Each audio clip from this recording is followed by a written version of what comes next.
So let's talk about PEAQ. PEAQ is with Q, not with the K. It's sitting at 34 cents right now, 34.88.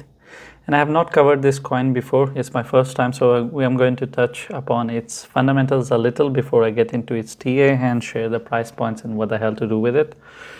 Now this thing is new in a sense that it has appeared in late December, in late 2024. So I think somewhere around November or October. That is the guest appearance time when this project has done.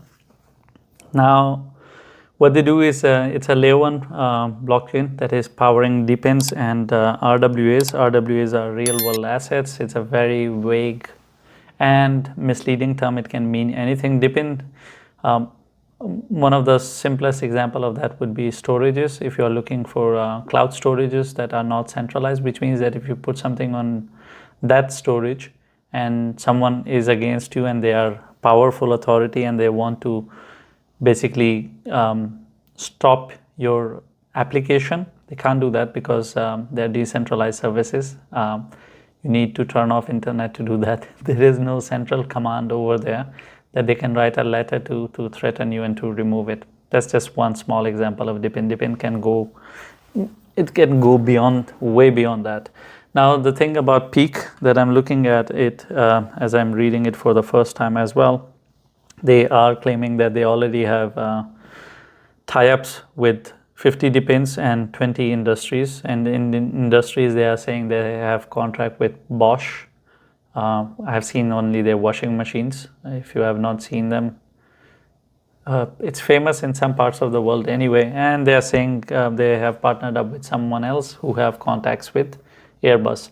So they're showing some solid fundamentals that they are going to be in this space for a while, which is all good. But the negative part of this thing, unfortunately, again, is the tokenomics. It has a horrible tokenomic structure, which has killed so many projects, and I'm a big critique of XRP because of it, because they are the ones who set this awful trend in this industry that keep a lot of tokens for yourself as a team and then continue to dump on investors and continue to fuck them up with their investment and stay at 50 cents for 10, 12 years and then only pop up once in 100 years. That is just a disastrous situation for the investors.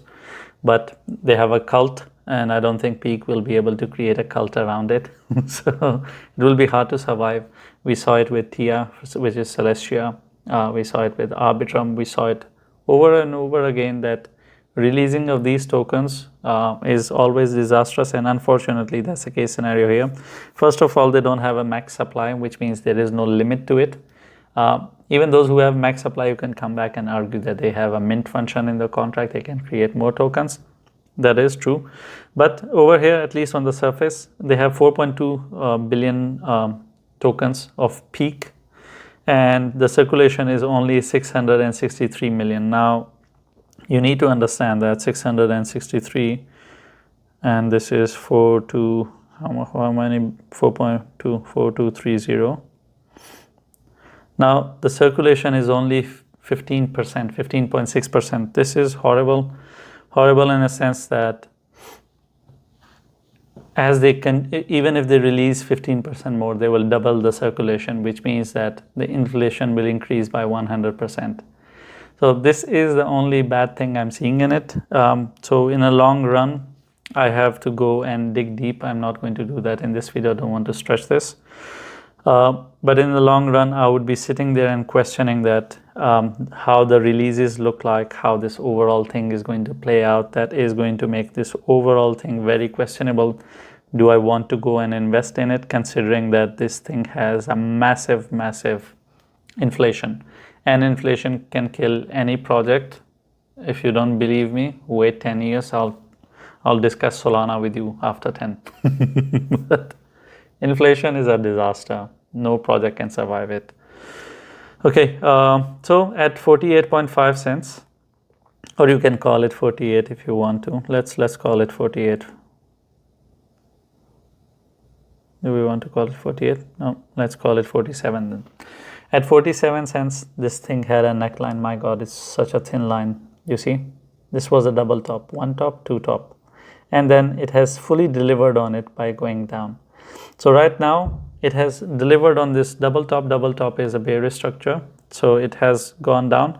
So 47 cents is going to be your major resistance that this thing needs to go and break it, which means it needs to go and live above this area for 2 days.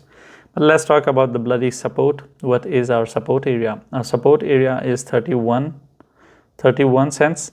As long as it holds 31 cents, it can go up. The first area is towards 39. After that, we will be talking about the 47. You want to call it 47, 48, it doesn't matter. But your area of support is 31 cents. So do pray that it continues to hold on to 31. As long as it holds 31, you can go up towards 47 cents. After that, we will start getting bullish. If it is not able to hold 31, how low it can bleed, your next stop is at 20 cents. And that's pretty much it. I don't want to stretch this video more than 6 minutes.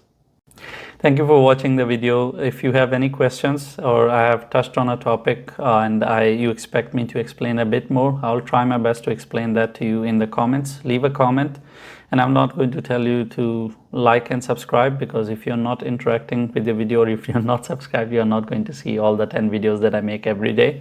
You're going to miss out on it, and I think you are educated enough to understand what to subscribe and what not to, because if you want to miss out on it, then why not? It's for your own good, and you should know better what is good for you.